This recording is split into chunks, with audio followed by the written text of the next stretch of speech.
ഇതുവരെ വന്നിട്ടുള്ള എല്ലാ എക്സിറ്റ് പോളുകളും കേരളത്തിൽ UDF ഭരണം പ്രവചിക്കുന്നു.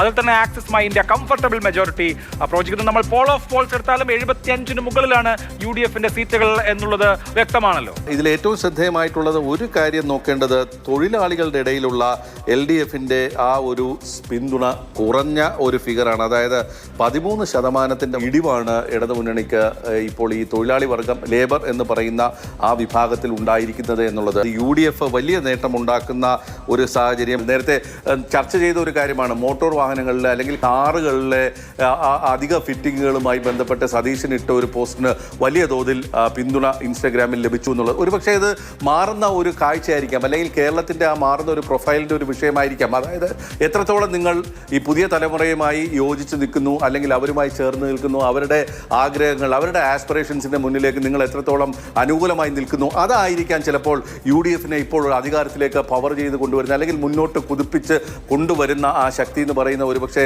ആ ഒരു രാഷ്ട്രീയമായിരുന്നിരിക്കാം. അതുപോലെ തന്നെ മതവിഭാഗങ്ങളുടെ ജാതീയമായിട്ടുള്ള പിന്തുണകൾ ഇവയെല്ലാം തന്നെ ഇപ്പോൾ UDFന് അനുകൂലമായൊരു സാഹചര്യം കേരളത്തിൽ സൃഷ്ടിച്ചു എന്ന് തന്നെ നമുക്ക് പറയാൻ കഴിയും.